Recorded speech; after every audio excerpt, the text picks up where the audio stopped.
बात की जाए कांग्रेस पार्टी की, तो इसका जो स्ट्राइक रेट है वो कहीं ना कहीं तय करेगा कि इस विधानसभा चुनाव का नतीजा क्या रहने वाला है। लेकिन विधानसभा चुनाव के जो नतीजे, जो रुझान आना शुरू हुए हैं, वो काफी दिलचस्प आपको दिखा रहे हैं। आप कितने मतदाताओं ने वोट किया है, आप देखिए 3.5 करोड़ महिला मतदाता जिन्होंने वोट किया है और कुल मतदान 66% से ज्यादा, लगभग 67% मतदान हुआ है। हमारे साथ मनीष हिंदवी जी जुड़ गए हैं, कांग्रेस पार्टी के प्रवक्ता है। मनीष जी, बहुत स्वागत है आपका भारत समाचार पर। सर, ये जो बैलेट पेपर के फिलहाल जो रुझान आना शुरू हुए हैं, आप क्या कहेंगे इसको लेकर? अभी फिलहाल बैलेट पेपर के ही रुझान है और रुझान आना शुरू हो गए, कांटे की लड़ाई सर फिलहाल देखने को मिल रही है। देखिए, बहुत शुरुआती दौर है जी, तो अभी किसी भी नतीजे पर किसी के लिए पहुंचना बहुत जल्दी होगी और इमेच्योर होगा जी, अभी तो बात शुरू हुई है, थोड़े से पोस्टल वोट होते हैं, वो गिने जा रहे हैं। जी, हमें इस बात का ख्याल रखना होगा कि बिहार में इस बार ये जो चुनाव है, ये यूथ का चुनाव है, क्योंकि बिहार की पॉपुलेशन में 58% के आसपास 25 साल से कम उम्र के लड़के हैं। जी, बिहार की ओरिजिनल समस्या क्या है? पलायन, पलायन और पलायन। आप देखिए, पूरे भारत में आप कहीं चले जाइए, अगर आपको कोई मिलेगा तो बिहार का लड़का मिलेगा। आखिर क्यों ऐसा है कि वो पंजाब के खेतों में मजदूरी भी कर रहा है, वो गुजरात की मिलों में काम भी कर रहा है, जी, वो आपको हैदराबाद में भी मिलेगा, बेंगलोर में भी मिलेगा। जी, इसका मतलब कहीं ना कहीं आप नीतीश कुमार जी कुछ भी दावा कर लें, लेकिन 20 सालों में बच्चों को रोजगार नहीं दे पाए। जी, आप इलेक्शन के पहले लुभावना वादा करके 10-10 हजार रुपया तो डाल सकते हैं, और हम और आप दोनों लोग जानते हैं कि 10,000 में आज की डेट में कोई व्यापार शुरू नहीं होता है। वो शुद्ध रूप से कहीं ना कहीं वोटरों को अपनी तरफ खींचने की एक कवायद थी कि हम आपको पैसा दे रहे हैं। लेकिन आप पैसा देकर स्टेट नहीं चला सकते हैं। स्टेट चलाने के लिए आपको बच्चों को नौकरी देनी है, यानी रोजगार क्रिएट करना पड़ेगा। आप रोजगार क्रिएट करेंगे, डेवलपमेंट अपने आप हो जाएगा, हमको पैसा मिलेगा, हम डिमांड क्रिएट करेंगे, अपने आप इंडस्ट्रीज बढ़ेंगी। ये तो एक छोटा सा प्रिंसिपल है ना। 20 साल से बिहार के लोग आप पर भरोसा करते रहे, आखिर हुआ क्या? तो अभी नतीजे सामने आ जाएंगे, काउंटिंग शुरू हुई है। लेकिन सर, ये कहा जा रहा है कि जो 10,000 रुपए आप दिए गए हैं, कहीं ना कहीं इसका इम्पैक्ट देखने को मिल रहा है, और लोग महिलाओं को लेकर खासकर ये कहा जा रहा है कि महिलाएं जो है काफी ज्यादा मुखर होकर वोट इस बार कर रही हैं। देखिए, मैं इस बात से इनकार नहीं करूंगा कि अगर पैसा खाते में गया है तो उसका असर नहीं आएगा जी। मैं इस बात से इनकार नहीं करूंगा। मैं तो इस बात के लिए भी इस बात को भी कहता हूं कि जो इस तरह की स्कीम्स आती हैं कि इलेक्शन के ठीक पहले, यानी आचार संहिता हमारे हिसाब से घोषित होगी और उसके ठीक एक दिन पहले हम खातों में पैसा डालेंगे, इस पर भी प्रतिबंध लगना चाहिए। ये भी ठीक नहीं है, ये एक तरीके से चुनावी घूस है। आप चुनाव के ठीक पहले पैसा डाल रहे हैं खाते में, जस्ट पहले। 5 साल तो आपने नहीं डाला, अचानक इलेक्शन के एक दिन पहले, आचार संहिता घोषित होने के एक दिन पहले पैसा क्यों डाल रहे हैं आप? इसका मतलब आप इंतजार कर रहे थे कि चुनाव आएगा और हम पैसा डालेंगे। आप प्रभावित करने की कोशिश कर रहे हैं। बात तो इस पर भी होनी चाहिए, एक लोकतांत्रिक बहस इस पर भी होनी चाहिए। लेकिन सर, एक टाइम बाउंड तो होता है ना कि इस वक्त के बाद आप इस तरह की कोई भी स्कीम लॉन्च नहीं कर सकते, क्योंकि आचार संहिता लागू कभी ना कभी तो होगी। उससे पहले अगर टेक्निकली अगर देखा जाए तो ये गलत नहीं देखने को मिलता है, लेकिन बिल्कुल आप नैतिकता के आधार पर ये कह सकते हैं। एक बार भी ये नहीं कहा कि ये कानूनी रूप से गलत है, मैंने एक बार भी नहीं कहा। जी। मैंने इस बात से इनकार नहीं किया कि वो कहीं गलती की किताब। मैंने कहा कि इस पर बात लोकतांत्रिक बहस होनी चाहिए कि क्यों 5 साल नहीं, और ठीक आचार संहिता घोषित होने के एक दिन पहले आप पैसा डाल रहे हैं। बहस तो इस पर हो सकती है ना। बिल्कुल बहस हो सकती है इस पर, और बहस आगे भी करेंगे। लगातार फिलहाल जो नतीजे सामने आ रहे हैं, आपको बता दें रुझान अभी आना शुरू हुए हैं और स्क्रीन पर आप लगातार देख रहे हैं 170 सीटों के जो रुझान है वो सामने आ गए हैं, 243 सीटों के, और इसमें एनडीए 96 सीट्स पर आगे फिलहाल चल रहा है और इंडिया गठबंधन जो है वो 70 सीटों पर बढ़त बनाए हुए है। ये शुरुआती रुझान है बैलेट पेपर का जो गिनती हो गई है उसको लेकर, और आरजेडी और बीजेपी के बीच अगर देखा जाए तो कांटे का मुकाबला जो है वो कहीं ना कहीं देखने को मिल रहा है। तो बहुत ही दिलचस्प है ये मुकाबला। लेकिन अभी पोस्टल बैलेट की चूंकि गिनती हुई है और उसके बाद जब ईवीएम की गिनती शुरू होगी वो भी आपको बताएंगे, और साथ ही साथ महिला वोटर्स को लेकर, युवा वोटर्स को लेकर जो लगातार बातें चल रही हैं वो भी हम आपको बताएंगे। हमारे साथ एक और खास मेहमान जुड़ गए हैं, संजय सिंह जी, भारतीय जनता पार्टी के प्रवक्ता हैं। संजय जी, बहुत स्वागत है आपका, और सबसे पहले आपकी प्रतिक्रिया जानना चाहेंगे। सर, ये जो रुझान आना शुरू हुए हैं, फिलहाल तो एनडीए बढ़त बनाए हुए दिखाई दे रहा है, लेकिन आरजेडी को अगर हम देखें तो आरजेडी जो है वो बीजेपी से फिलहाल आगे चल रही है अगर देखा जाए रुझान में बैलेट पेपर के। क्या कहेंगे आप? नहीं, देखिए, पहले तो मैं सबसे पहले अपने माननीय प्रधानमंत्री जी को और नीतीश जी को बधाई देना चाहता हूं कि उनके नेतृत्व में जो चुनाव हुए हैं उसमें भारतीय जनता पार्टी एक बार एनडीए फिर एक बार सरकार बनाने जा रही है और उम्मीद करते हैं कि बड़े बहुमत के साथ इस बार सरकार बनेगी और नीतीश जी हमारे मुख्यमंत्री होंगे। देखिए ये चुनाव, इस चुनाव के कई दूरगामी परिणाम भी होने वाले हैं जी। रही बात अभी जहां तक ये अभी इनिशियल उसकी बात है, देखिए हमें लगता है अब ईवीएम की वोट काउंटिंग शुरू हो गई होगी, 1 घंटा हो गया है, बैलेट काउंटिंग शायद हो चुकी है जी। और जो रुझान आ रहे हैं उसके हिसाब से तो एनडीए की सरकार बनती हुई नजर आ रही है जो लीड ले रही है जी। दूसरी बात, अगर ईवीएम का अगर पहला राउंड भी शुरुआत हो गई होगी तो जो सैंपल सर्वे आते हैं जो एग्जिट पोल में, तो उससे ज़्यादा बड़ा वोट वो काउंट हो चुका होगा उस सैंपल सर्वे से। तो ये रुझान ये इंडिकेट कर रहे हैं कि बहुत बड़े मार्जिन से भारतीय जनता पार्टी मतलब एनडीए की सरकार बनने जा रही है। अब सवाल उठता है कि आरजेडी की क्या स्थिति होगी जी, क्योंकि हमारे सामने हमारी बिल्कुल सर आपके पास आ रहा हूं। इस वक्त की बड़ी खबर एक सामने आ रही है, आपको बता दें बड़ी खबर रुझान में आरजेडी बिहार की सबसे बड़ी पार्टी के रूप में फिलहाल उभरती हुई दिखाई दे रही है। बड़ी खबर आपको बता दें 58 सीटों पर आरजेडी के जो प्रत्याशी हैं वो आगे चल रहे हैं और भारतीय जनता पार्टी से देखिए कांटे की टक्कर, बीजेपी दूसरे नंबर की बड़ी पार्टी और इसको लेकर लगातार कयास लगाए जा रहे थे। बिहार में 56 सीटों पर बीजेपी के प्रत्याशी आगे चल रहे हैं, 58 सीटों पर आरजेडी, 38 सीटों पर जेडीयू के जो प्रत्याशी हैं वो आगे चल रहे हैं। आपको बता दें ये बड़ी खबर, और आरजेडी को लेकर ये कहा जा रहा था कि कौन सी पार्टी जो है वो सबसे बड़ी पार्टी होगी, इसको लेकर आरजेडी, जेडीयू और बीजेपी में कांटे की टक्कर थी। फिलहाल के जो रुझान सामने आ रहे हैं उसमें 58 सीटों पर आरजेडी की जो प्रत्याशी है वो फिलहाल आगे चल रहे हैं, 56 सीटों पर बीजेपी आगे चल रही है। तो सबसे बड़ी पार्टी के रूप में उभरती हुई फिलहाल दिखाई दे रही है आरजेडी जी। संजय जी, और आप देखिए महिला वोटर्स को लेकर बात कही जा रही थी और मनीष जी ये कह रहे थे कि देखिए 10,000 रुपए आपने आचार संहिता लागू होने के एक दिन पहले दिए, इस पर बहस होनी चाहिए कि आखिर एक दिन पहले ही क्यों दिए गए, 5 साल तक क्यों नहीं दिए गए, और 10,000 रुपए में आजकल क्या ही होता है। अब देखिए मनीष जी से तो मैं ये सवाल पूछना चाह रहा हूँ, जो बात रुक गई थी कि ये जो आ रहा है रुझान, वैसे तो अलग अलग चैनल पे अलग अलग हैं, ये इज टू अर्ली, मतलब अभी उचित नहीं होगा, लेकिन सरकार एनडीए की बनने जा रही है और बड़े मार्जिन से बनने जा रही है बहुमत से। कुछ चैनल 125 दिखा रहे हैं, कुछ 120 दिखा रहे हैं, और जो तेजस्वी के नेतृत्व वाला है वो 70 जो आप दिखा रहे हैं, इंडिया गठबंधन जो है वो नियर अबाउट 70 के आसपास, 70-71 के आसपास वो कर रहा है। तो ये जो रुझान आ रहे हैं, जो मैंने कहा अगर एग्जिट पोल का सैंपल सर्वे के आधार से बात की जाए तो उससे बड़ा लार्जर वो वोट बैंक सामने आ चुका है सर्वे एक तरह से। मैं अपने मित्र से ये पूछना चाहता हूँ कि आप कहाँ स्टैंड कर रहे हैं बिहार के चुनाव में।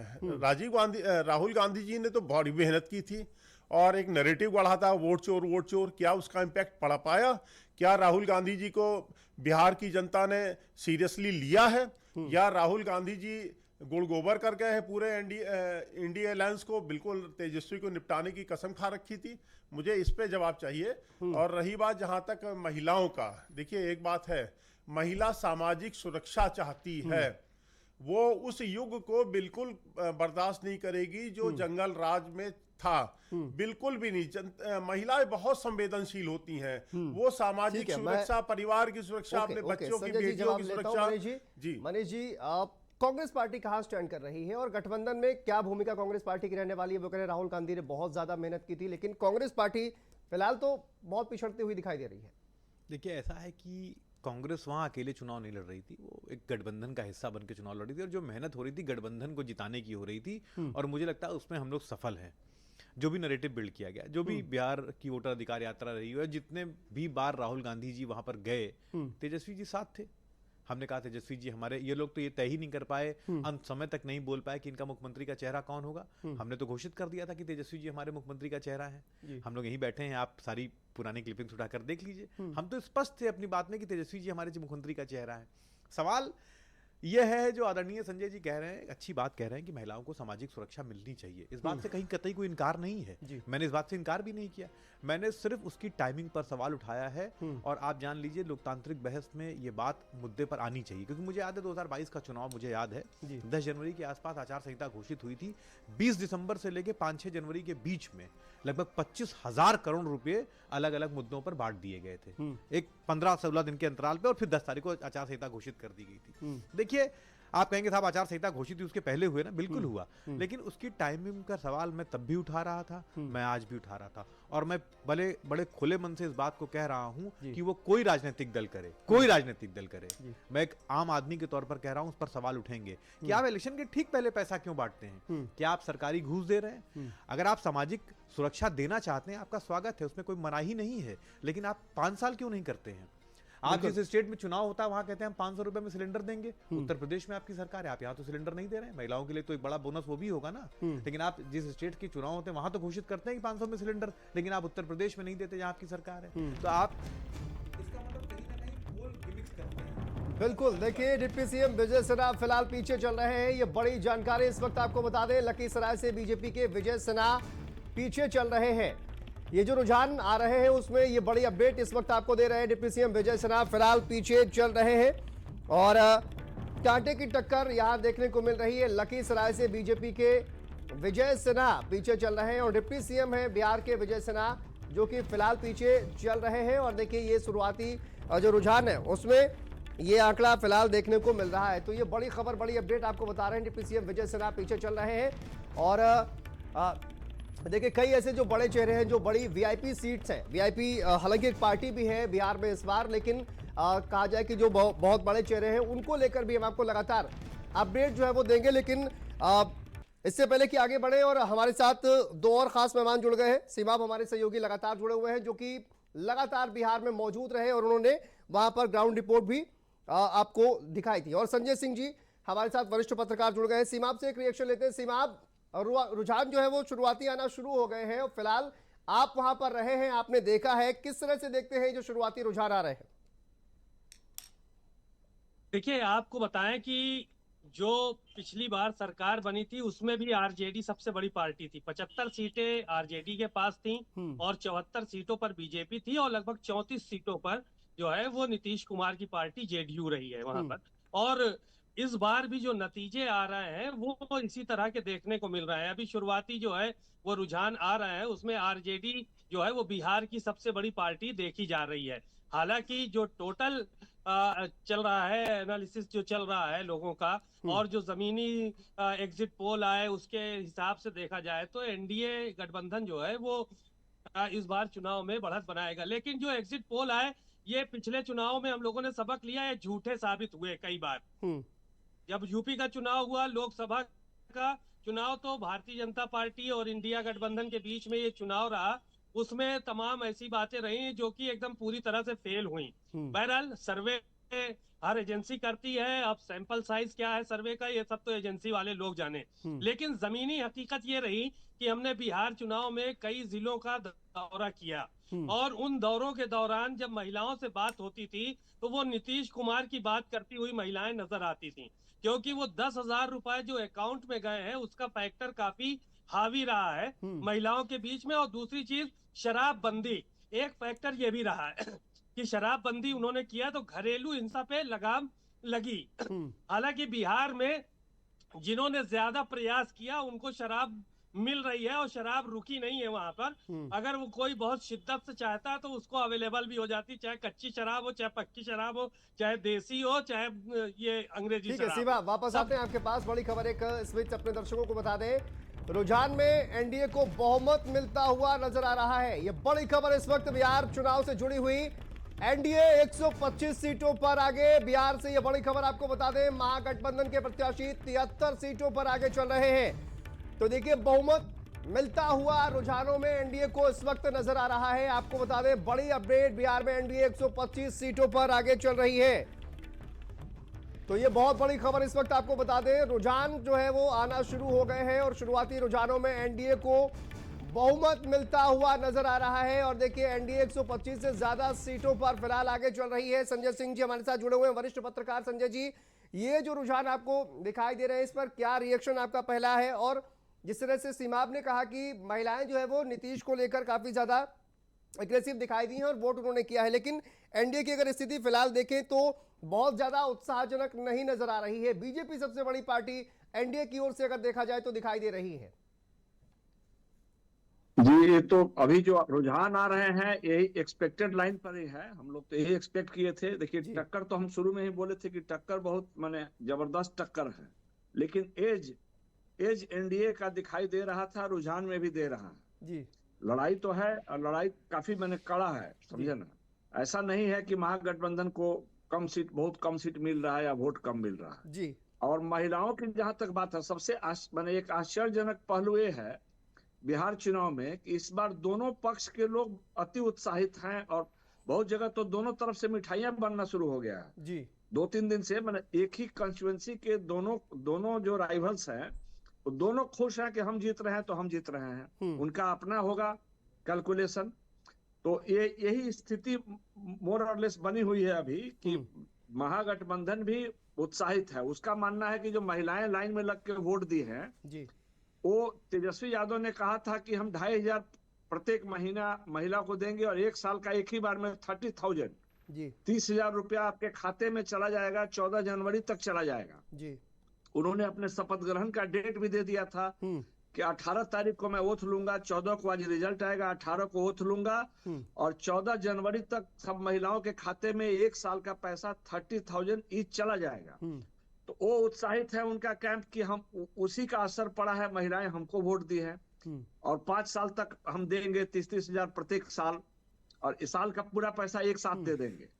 इधर ये लोग कह रहे हैं कि नहीं भाई, हम लोगों ने जो दिया है वृद्धावस्था पेंशन, जैसा वो बोले, शराबबंदी का तो असर है। हालांकि शराबबंदी के बाद कई चुनाव बिहार में हो चुके हैं, ये पहला चुनाव नहीं है। शराबबंदी 2016 में ही हो गया था, लेकिन सोशल सिक्योरिटी पेंशन बढ़ा दिए नीतीश कुमार ने जुलाई से।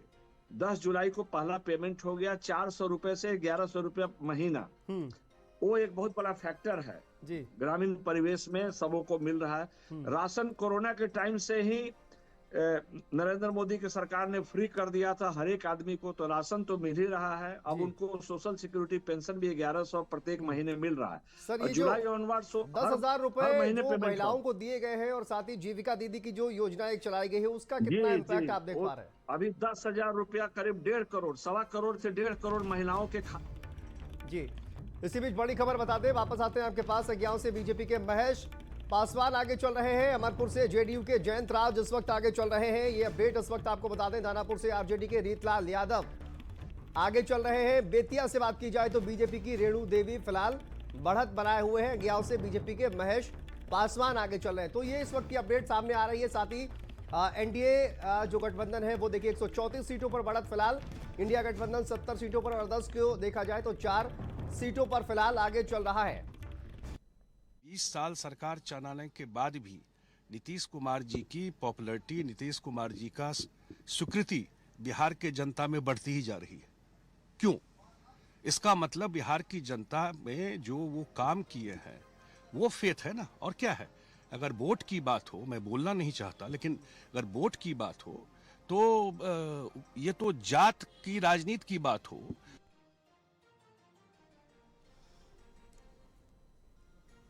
तो देखिए रिएक्शन जो है वो भी लगातार सामने आ रहे हैं और अपडेट भी हम आपको लगातार दे रहे थे। जी संजय जी, अपनी बात को आगे बढ़ाइए।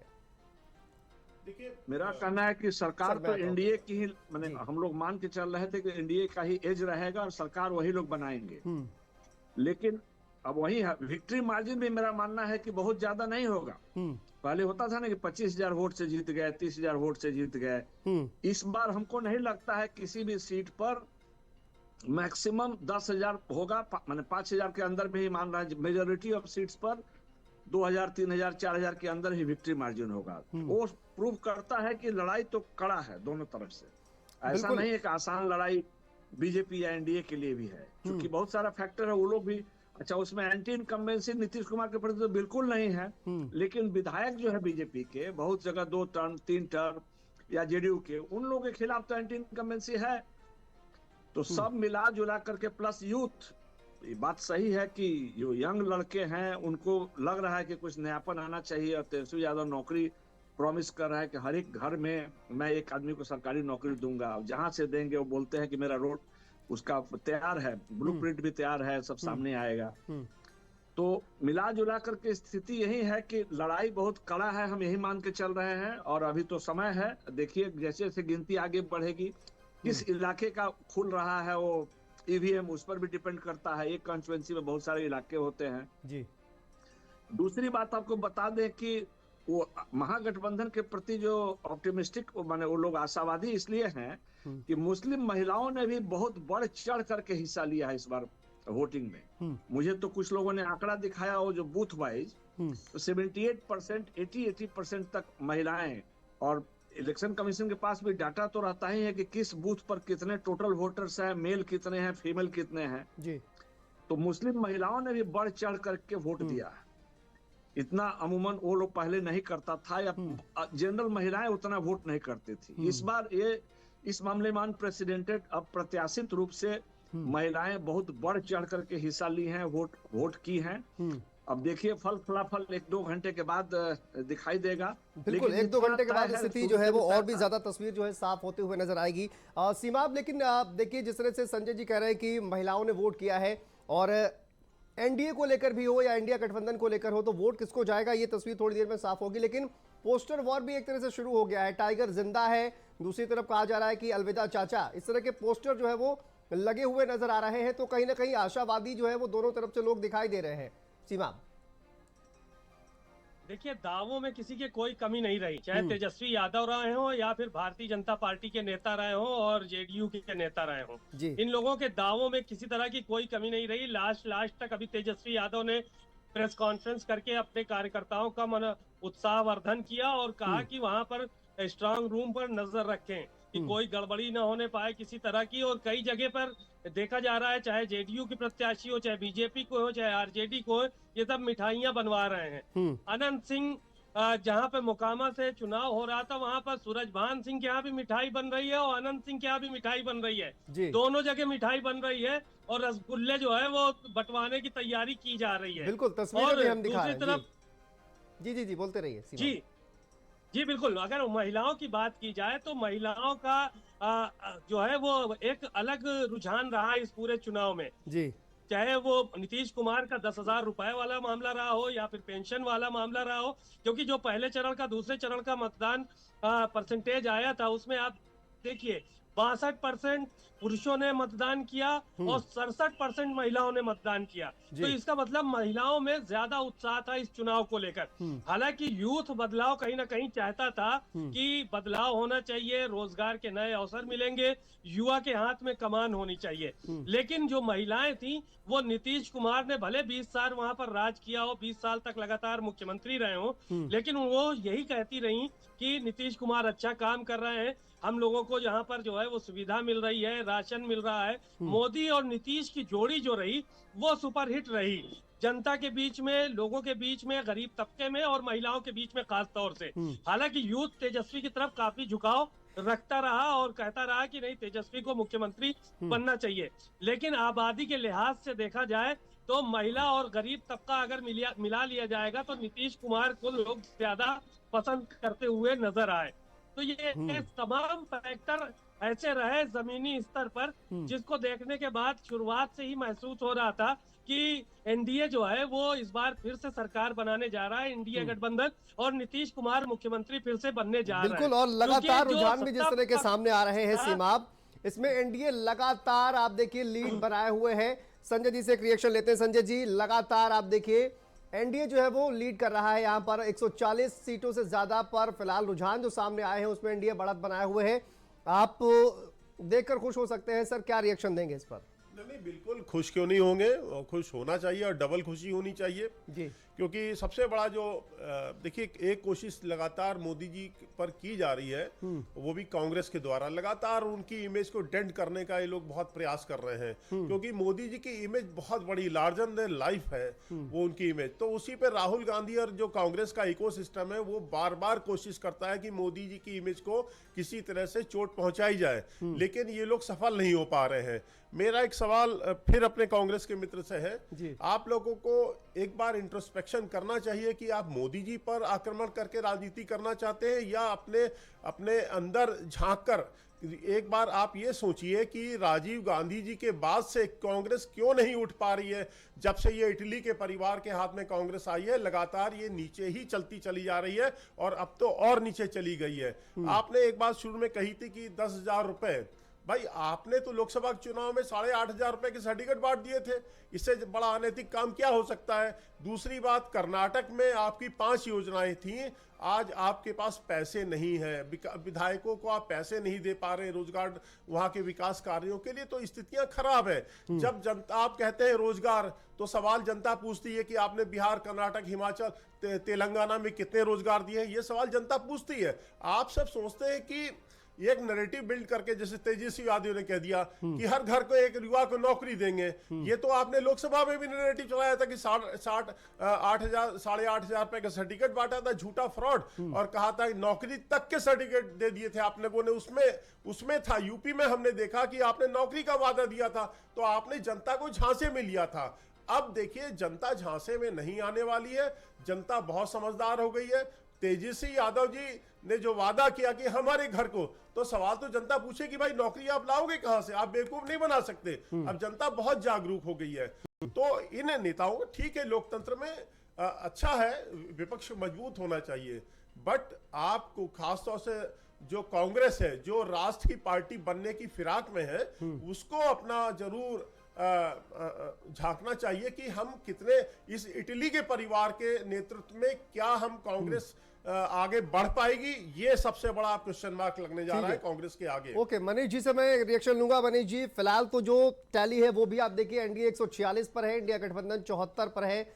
रियलिटी वर्सेस एक्सपेक्टेशंस क्या है इस वक्त, आप क्या रिएक्शन? और उन्होंने कहा कि प्रधानमंत्री नरेंद्र मोदी पर आप लगातार प्रहार कर रहे हैं, इस पर भी आपका रिएक्शन? देखिए, ऐसा है कि मैंने जैसा कि पहले भी कहा कि ये इनिशियल रुझान है, इस पर कोई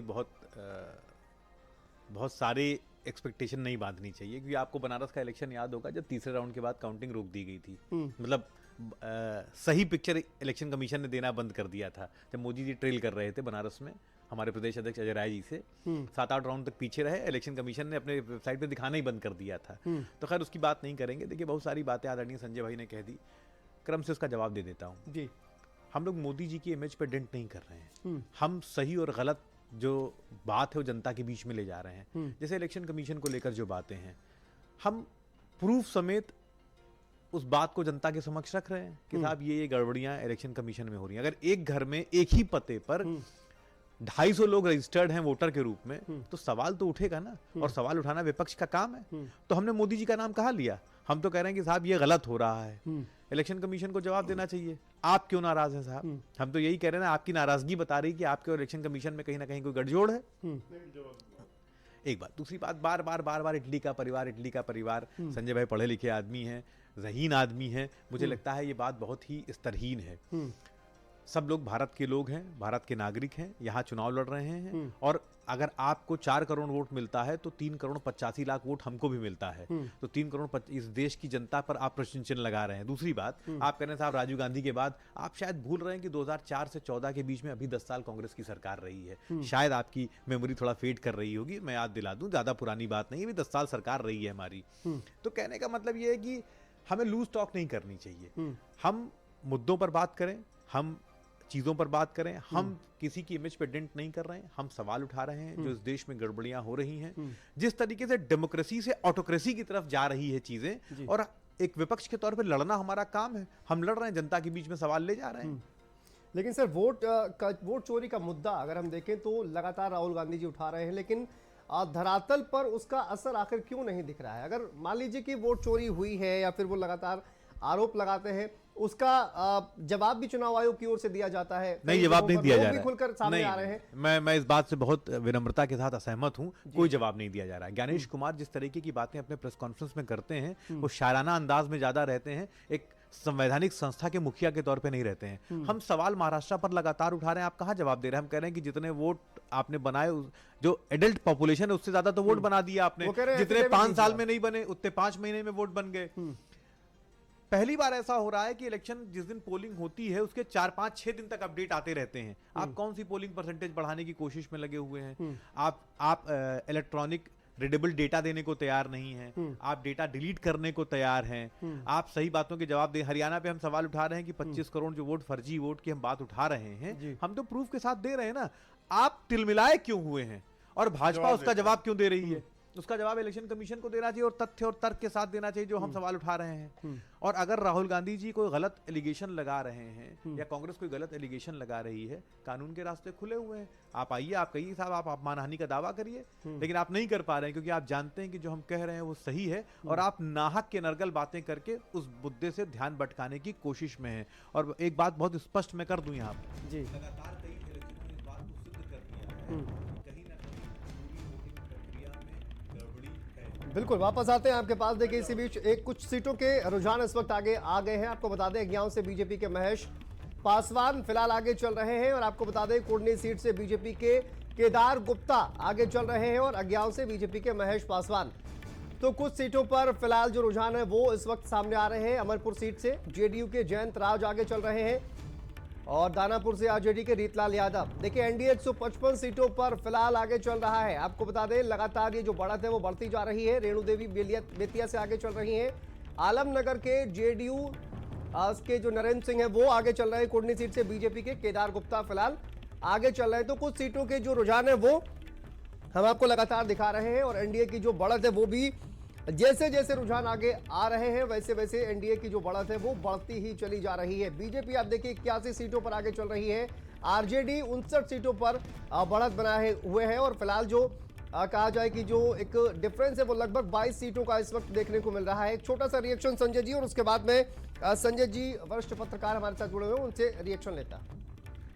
देखिए, इस बार बिहार की जनता ने जो राहुल गांधी का नैरेटिव था वोट चोरी का, उसको ध्वस्त कर दिया। उसका जबरदस्त जवाब दिया है कि आप जो बोल रहे हैं, जो आप नाटक कर रहे हैं, जो आप प्रूफ लेके घूम रहे हैं, वैसे तो वो मीडिया ने एक्सपोज कर दिया और जनता कह रही थी कि भाई आप अगर इतना बड़ा आरोप लगा रहे हैं भारत की डेमोक्रेटिक सिस्टम के ऊपर कि वोट चोरी, तो आप प्रूफ लेके क्यों नहीं जा रहे?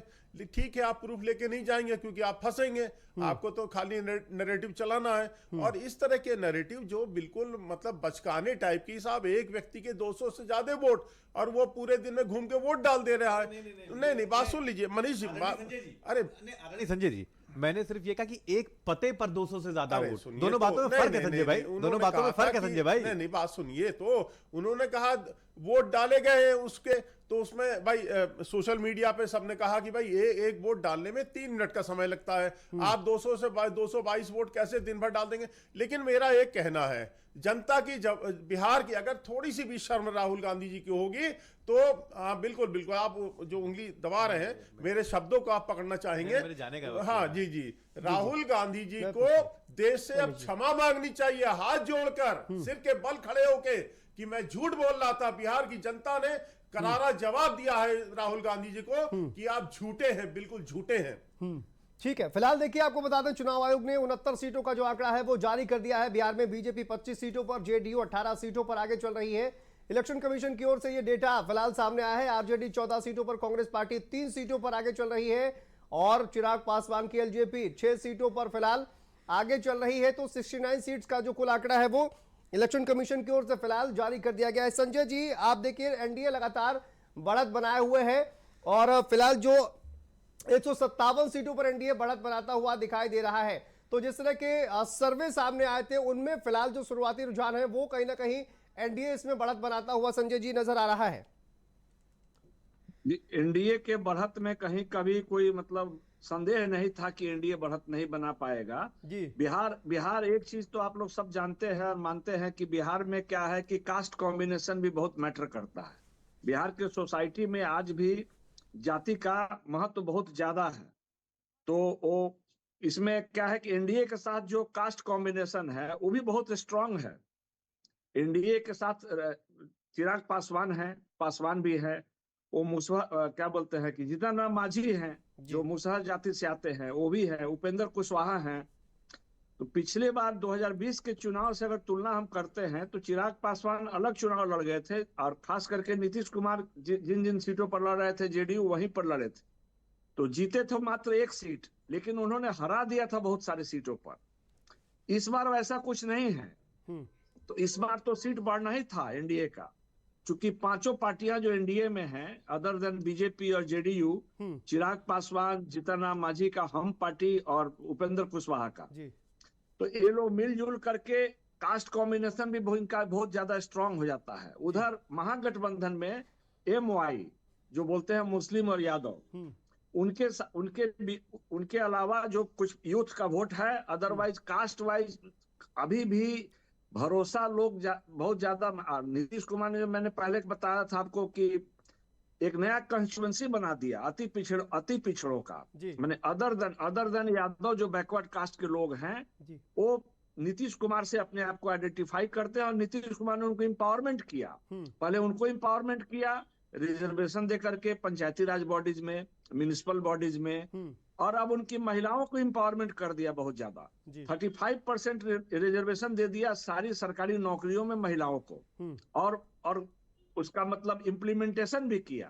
इतनी बड़ी संख्या में आज महिला कांस्टेबल्स आपको बिहार में दिखेंगी, हर थाने में, हर चौराहे पर, उसमें ज्यादातर वो पिछड़ी जाति की महिलाएं हैं। तो ये सब चीज से उनका सोशल कॉम्बिनेशन भी बहुत स्ट्रांग है अगर कास्ट वाइज तुलना करते हैं तो।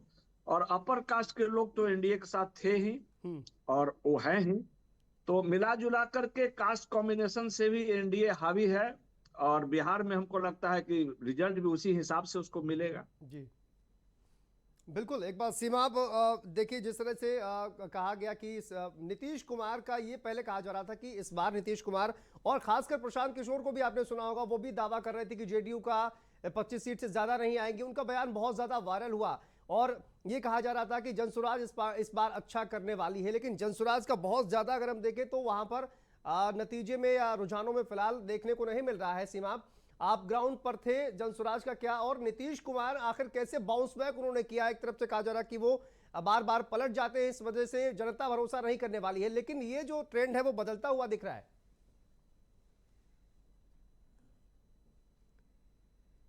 देखिए, इस देश का पिछले कई चुनावों से इस तरह का जहन बन गया है वोटर्स का कि एक पे एक का चुनाव होता है, चाहे यूपी हो, चाहे लोकसभा का चुनाव रहा हो या कहीं और का चुनाव रहा हो, वो किसी तीसरे को बर्दाश्त नहीं करती है। उत्तर प्रदेश में जिस तरह से मायावती को जो है वो किनारे किया इस बार लोकसभा चुनाव में देखने को मिला, तो कोई तीसरा दल अलग से मोर्चा बनाना चाहता है जिनके बीच चुनाव है, लोग दो ही लोगों के बीच में चयनित करते हैं। यहाँ एनडीए और इंडिया गठबंधन के बीच में जो चुनाव रहा, लोगों ने उसी को प्राथमिकता दी। जो लोग एनडीए के साथ थे वो एनडीए के साथ रहे, और जो लोग जो है वो इंडिया गठबंधन के साथ थे वो उसके साथ रहे। ये यहाँ पर प्रशांत किशोर जो है वो नया दल बना के लाए। शुरुआत में तो बड़ी चर्चा रही, बहुत उन्होंने बड़ी बड़ी बातें भी की, और इस बात को कहा कि अगर जेडीयू 25 सीट से ज्यादा ले आए तो मैं राजनीति छोड़ दूंगा और ये कर दूंगा। तमाम बातें, तमाम तरह के बयान उनके तरफ से आए, लेकिन वो शायद अभी तक जो है वो किंग मेकर के रूप में जाने जाते थे, लेकिन वो बिहार की जनता की नब्ज पकड़ नहीं पाए कि बिहार की जनता क्या चाहती है। जो मुद्दे, सामाजिक मुद्दे हैं और विकास के मुद्दे हैं, कानून व्यवस्था के मुद्दे हैं, ये तो है ही, लेकिन बिहार के अंदर जो जातीय समीकरण है वो बहुत मायने रखता है। जाति का मुद्दा सबसे बड़ा मुद्दा जो है वो नजर आता है। अभी थोड़ी देर पहले जो है हमारे वरिष्ठ साथी इस बात को कह रहे थे कि चिराग पासवान हो गए, जीतन राम मांझी हो गए, और इसके अलावा अन्य जो लोग हैं, और इसके अलावा नीतीश कुमार की जो छवि है ये अपने आप में बहुत मायने रखती है। और शायद यही वजह है कि एनडीए के लोग भी इतना मजबूती के साथ दावा कर रहे थे। अच्छा, आरजेडी की बात की जाए, आरजेडी के साथ कांग्रेस है, कांग्रेस और आरजेडी का वोट लगभग सेम है। अगर मुसलमान की बात की जाए, कांग्रेस उस पे भी दावा करती है, और उसके अलावा जो है वो आरजेडी भी उस पे दावा करती है, तो ये दोनों का वोट सेम है। यादवों का वोट जो है वो आरजेडी के पास रहता है, उसको कोई ले नहीं सकता है। तो ये चीजें, जो ये कॉम्बिनेशन है, उसमें कहीं ना कहीं सेंधमारी का भी काम हुआ।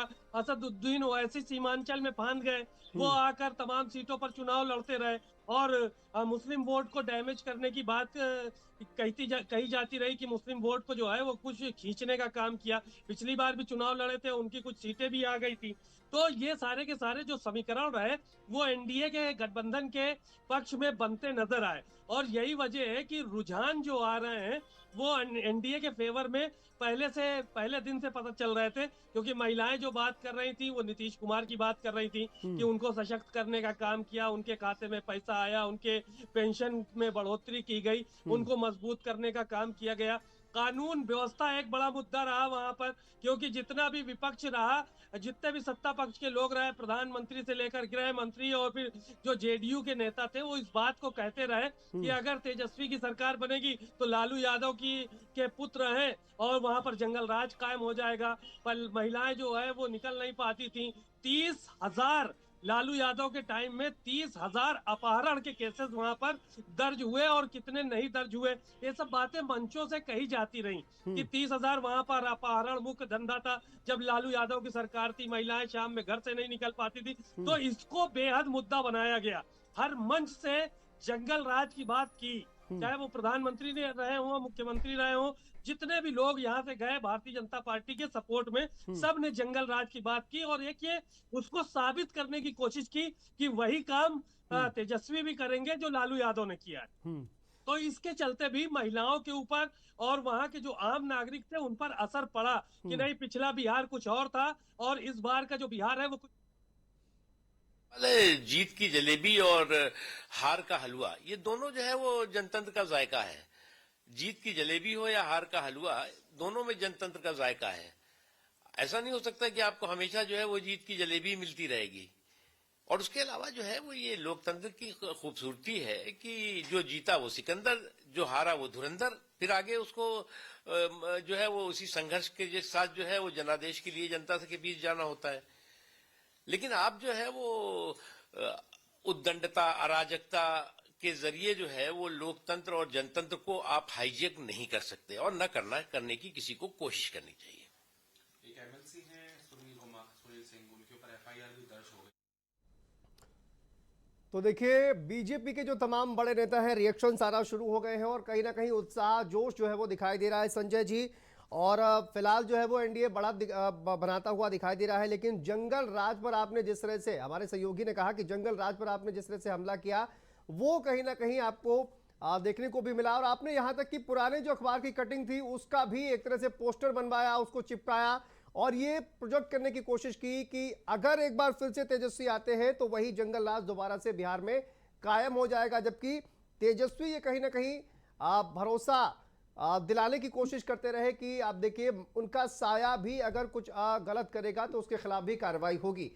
तो जंगल राज पर जो है वो आपने काफी ज्यादा फोकस किया इस बार संजय जी। नहीं, देखिए, अतीत पीछा नहीं छोड़ता है, इतिहास आपका कभी पीछा छोड़ेगा नहीं, इसको हमेशा याद रखना चाहिए। जैसा कि सीमा भाई ने अभी बताया, 30,000 से ज्यादा अपहरण। देखिए, एक बात ध्यान रखनी चाहिए, चाहे डेमोक्रेसी हो चाहे ऑटोक्रेसी में हो, जो राजतंत्र रहा है, जनता की हाय बड़ी घातक होती है। और मोदी जी और नीतीश जी जनता का आशीर्वाद ले रहे हैं। आप मोदी जी को समझिए, मोदी जी को कोई नहीं हरा सकता इस देश के अंदर, क्योंकि जनता की दुआएं हैं। उन्होंने भूखों को, अब ये लोग मजाक उड़ाते हैं कि 5 किलो, आप उस जनता के, जो इस देश की जो जनता भूखी थी, गरीब थी, उसको अन्न दिया है मोदी जी ने। जो आप कांग्रेस के समय में, मैं याद दिलाना चाहता हूं, मनमोहन सिंह जी की सरकार थी तो एफसीआई के गोडाउंस में और तमाम अनाज सड़ता था। तो जब माननीय सुप्रीम कोर्ट ने कहा कि भाई आप इसको गरीबों में बांट दीजिए, तो मनमोहन सिंह जी की सरकार तो मैडम की थी, तो जवाब दिया गया कि हमारे पास कोई मैकेनिज्म नहीं है इस बांटने के लिए, क्योंकि आप दारू बनवाते थे, नोट कमाते थे, आपकी मंशा दूसरी थी। वही गल्ला, वही अनाज आज आपको कहीं सुनने को मिलता कि वो गल्ला सड़ता है। मोदी जी आज उसी अन्न को गरीब जनता को दे रहे हैं। आप इस बात को समझने की कोशिश करिए। इस देश के नेताओं को, जो कहने का मतलब ये है संजय जी, ये मोदी जी के साथ दुआएं हैं इस देश की जनता की, रिएक्शन है वो जनता कहीं ना कहीं दे रही है। मनीष जी, एक छोटा सा रिएक्शन आपका भी चाहूंगा मैं। राशन मोदी जी दे रहे हैं और इस देश में मोदी जी को हराना बहुत मुश्किल काम है। वो कह रहे हैं हालांकि कई राज्यों में बीजेपी चुनाव हारी है जब से मोदी जी प्रधानमंत्री बने हैं, लेकिन उसके बावजूद भी एक इम्पैक्ट तो दिख ही रहा है सर। देखिए साहब, इस नैरेटिव में फंसने की जरूरत नहीं है कि जी। वो साहब राशन दे रहे हैं। आप कई बातें एक साथ अपनी ही कॉन्ट्राडिक्टरी कहते हैं। आप कहते हैं इकोनॉमी तरक्की पर है, बेरोजगारी कम हो गई, तो 80 करोड़ लोग राशन क्यों ले रहे हैं? आप सर वापस आता हूं आपके पास। 121 सीटों का आंकड़ा जारी कर दिया गया है चुनाव आयोग के द्वारा। बिहार में बीजेपी 36, जेडीयू 39 सीटों पर आगे चल रही है और आरजेडी 23 सीटों पर, कांग्रेस पार्टी 6 सीट पर आगे चल रही है और 10 सीटों पर चिराग पासवान की पार्टी एलजेपी आगे चल रही है। जीतन राम मांझी की पार्टी हम 2 सीटों पर आगे चल रही है। तो ये बड़ी अपडेट इस वक्त आपको बता दें। और देखिए जो अपडेट जारी किया गया उसमें जेडीयू सबसे बड़ी पार्टी फिलहाल बनते हुए नजर आ रही है। दूसरे पर बीजेपी, तीसरे पर आरजेडी और चौथे पर कहा जाए कि चिराग पासवान की एलजेपी और 5वें पर कांग्रेस पार्टी। तो ये 121 सीटों का जो आंकड़ा है वो सामने आ गया है। जी मनीष जी। देश में एक एम्प्लॉयमेंट अनएम्प्लॉयमेंट सर्वे हुआ करता था, जो ये बताता था कितने सेल्फ एम्प्लॉयड लोग हैं, कितने सैलराइड लोग हैं, कितने लोगों को सोशल सिक्योरिटी अपनी नौकरियों में मिल रही है। 2013 के बाद वो नहीं हुआ, यानी 12 साल हो गए। आप सच बताने से डर रहे हैं कि देश की स्थिति क्या है। आप सिर्फ खातों में पैसा डालकर और 5 किलो राशन देकर देश की तरक्की नहीं कर सकते। देश को रोजगार चाहिए, आत्मनिर्भरता चाहिए और गरिमापूर्ण जीवन चाहिए। वो आप नहीं दे पा रहे हैं। आपको इस बात को स्वीकार करना पड़ेगा कि आप हर इलेक्शन के पहले खातों में मैं कहता हूं आप चैलेंज करा लीजिए, एक व्हाइट पेपर ले आइए। आपके साथ सक्षम है, एक अच्छे चैनल है, आप मंगवा लीजिए। जिस स्टेट में चुनाव होता है, जब लोकसभा के चुनाव होता है, ठीक 1-1.5 महीना पहले खातों में पैसा डालने की इनकी जो कवायद है वो शुरू हो जाती है। जो किसान निधि है, ये 3-3 महीना लेट करते हैं और इंतजार करते हैं इलेक्शन आएगा तो पैसा खातों में डाल देंगे। लेकिन ये बहुत लंबे समय तक नहीं चलेगा। संजय जी, लंबे समय तक ये सब नहीं चलने वाला है। देखिए मनीष जी का मैं बहुत सम्मान करता हूं, बड़े प्यारे मित्र हैं मेरे और इंटेलेक्चुअल हैं, पढ़ते बहुत हैं। मनीष जी, आपके नेता राहुल गांधी जी अक्सर नाटक करते हैं मोबाइल दिखा के। उन्होंने मध्य प्रदेश, राजस्थान इस चुनाव में भी दिखाया था। मध्य प्रदेश में कहा made in Bhopal, made in Jabalpur के मोबाइल बनाएंगे। राजस्थान में कहा था उन्होंने, जब आपकी सरकार बनी थी, कि हम मेड इन जयपुर के मोबाइल बनाएंगे। यही नैरेटिव उन्होंने चलाने का। आप कोई मोबाइल बना के दिखाए हो? आपकी तो कर्नाटक और तेलंगाना, हिमाचल में सरकार है, मौजूदा है, छत्तीसगढ़ में रही, कई राज्यों में रही, तो आपने क्यों नहीं बनाया? देखिए ये नैरेटिव जो झूठ परोसते हैं आप लोग, वो नहीं चलने वाला है। काम दिखना चाहिए। फिर मैं आपका एक लिटमस टेस्ट है मनीष जी, आप अपने नेताजी से बात करिएगा, राहुल गांधी जी से अगर आपकी बात होती हो तो उनसे पूछिएगा कि आप लिटमस टेस्ट जो है वो कर्नाटक, तेलंगाना और हिमाचल में क्या आपने बेरोजगारी दूर कर दी? क्या आपने उनको क्या कहते हैं, बहरीन या सऊदी अरब या यूएई जैसा या स्विट्जरलैंड जैसा बना दिया? मुझे जवाब दीजिएगा आप आगे किसी नेक्स्ट। क्या आपने कितने नहीं रोजगार दिए? मैं बार बार पूछते पूछते हार गया हूं, थक गया हूं कांग्रेस के नेताओं से कि आप मुझे कम से कम कर्नाटक, तेलंगाना, हिमाचल के ही आंकड़े दे दीजिए। ठीक है, मैं जवाब देता हूं। मनीष जी, वो कह रहे हैं कि आप राहुल गांधी नाटक करते हैं मोबाइल दिखाकर कि made in Jaipur, made in Bhopal mobile बनाएंगे, लेकिन कई राज्यों में ना तो आपने बेरोजगारी दूर की है, ना तो आपने बहरीन बनाया, ना ही आपने यूएई बनाया, ना स्विट्जरलैंड बनाया, ना अमेरिका बनाया, कुछ भी नहीं बनाया आपने, सिर्फ और सिर्फ नैरेटिव की लड़ाई। ऐसा है कि ये पूरा देश जानता है कि नाटक और जो पूरा नाटकीय अंदाज किसका है और कौन करता है। तमाम सोशल मीडिया पर मेमेज वायरल है, मैं उस पर चर्चा नहीं करूंगा। मैं शब्दों में थोड़ी मर्यादा बनाए रखता हूं। जी, बात बहुत स्पष्ट है जी। मैं तो कह रहा हूं कि 2013 में एम्प्लॉयमेंट अनएम्प्लॉयमेंट सर्वे हुआ था। मैं तो चैलेंज कर रहा हूं, यहीं पर बैठ के कर रहा हूं और आदरणीय संजय जी से कह रहा हूं, केंद्र में आपकी सरकार है, आप वापस उसको करा लो। जब उसको आप कराओगे तो पूरे देश के आंकड़े सामने आ जाएंगे ना। तो ये भी स्पष्ट हो जाएगा कि कर्नाटका में क्या हो रहा है, उत्तर प्रदेश में क्या हो रहा है, आपकी सरकारें जहां पर है वहां क्या हो रहा है। ये भी स्पष्ट हो जाएगा कि केंद्र के लेवल पर आपने एम्प्लॉयमेंट को लेकर क्या किया। जो आप कहते हैं साहब, जो इनका मानक है एम्प्लॉयमेंट देखने का, कि साहब 1 हफ्ते में 8 घंटा भी अगर काम मिल गया या 30 दिन में 8 घंटा भी काम मिल गया अगर, तो हम उसको रोजगार मान लेते हैं। जो ये इनफॉर्मल एम्प्लॉयमेंट है ये बढ़ता जा रहा है और एम्प्लॉयमेंट की सुरक्षा घटती जा रही है। लोगों को प्रोडक्टिविटी के हिसाब से पैसा नहीं मिल रहा है। ये जो आंकड़ों का हेरफेर करके ये दिखा रहे हैं कि साहब लोगों को रोजगार मिला हुआ है, ये बहुत ही भ्रामक है और झूठ है। पर कैपिटा इनकम बढ़ नहीं रही है। ठीक है, मैं इस पर भी रिएक्शन लूंगा संजय जी का, लेकिन यहाँ पर वक्त एक छोटे से ब्रेक का है और ब्रेक के बाद भी जो महा कवरेज है वो लगातार जारी रहेगी और अन्य सीटों का जो रुझान सामने आएगा वो भी आपको बताएंगे। रुकते हैं बहुत छोटे से ब्रेक के लिए, जल्द हाजिर होते हैं।